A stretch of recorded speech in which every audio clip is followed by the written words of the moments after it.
Father, a lot of people talk about curses.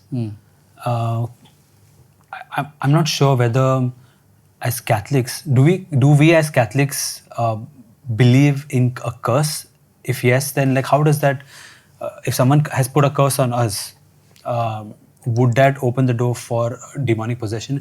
Even if it's not my fault, someone else has put that curse on me. Even if you believe that, if the church believes about curses, how does that work? See, curse is opposite of a blessing. When you bless, you wish good for a person. When you curse, you wish a bad for a person. Right. Now, curses are effective only when you believe in them. As long as you don't believe in them, it's not effective. But at the same time, curses can also affect you. I'll just give you an example. There was a family, where we found a pattern that all the firstborns in the family were dying at a very young age, less than 50, and all an unnatural death.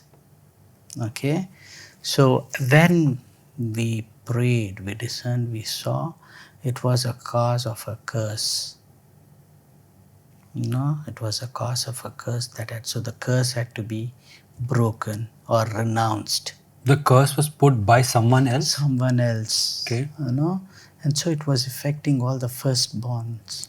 But you also mentioned that if you believe in the curse, then you'll be affected if you don't believe. So how does that work, Father? Somehow, like when you're doubtful, Right. doubt plays a big role here. When you're doubt, that means you're not fully sure that Jesus has won the victory. Right.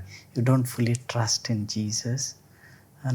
So again, you cannot control anyone who puts a curse on you. Right. We don't have control over it, but we have the power to protect ourselves. Right. Through the sacramentals, through the prayers. There are the Psalms of protection, Psalm 91. Yeah. There are the sacramentals. There's the prayer. Rosary is another beautiful, powerful weapon. So these are the things that you can use to combat the curse. And I would think if blessings work, like as Catholics, we bless each other, and especially we take blessings from the priest. So I'm thinking if blessings work, curses also work. Would work, right? Yes, logically, that would make sense. Okay.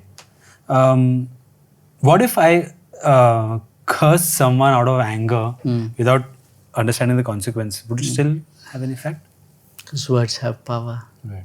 Words are powerful, See, as long as the words are on our lips, we have the power over that. Right. Once it is pronounced, we don't have power over it. Oh. That's the reason, we have to be careful with our words. We should be careful with what we say. Right.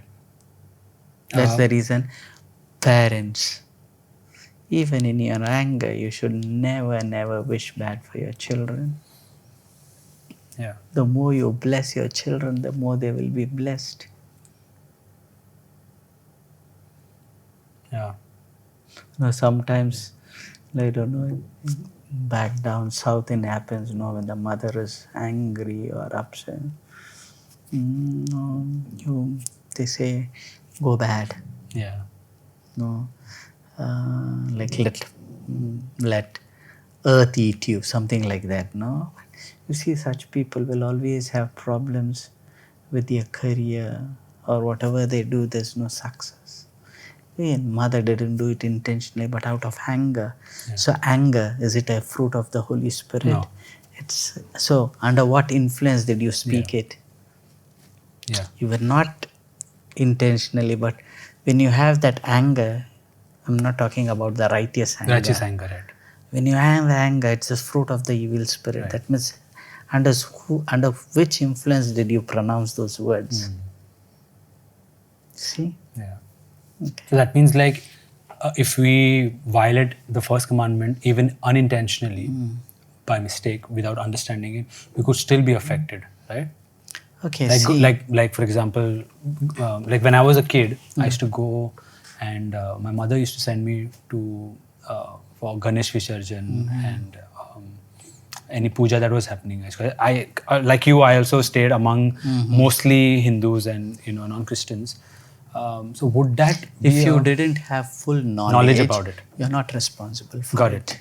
But if you according have to a knowledge of it and then you and did continue it, doing it, it's sin. but what? But for a sin to happen, there are 3 conditions to be met. Yeah. You should have full knowledge of it. You should give full consent. Yeah. And then you willingly do the act. Yeah. No, these 3 conditions are met, then it's a sin. Okay. But would me doing unknowingly still have like how curses work? Would it still affect me? May or may not. Okay. May or may not, depends.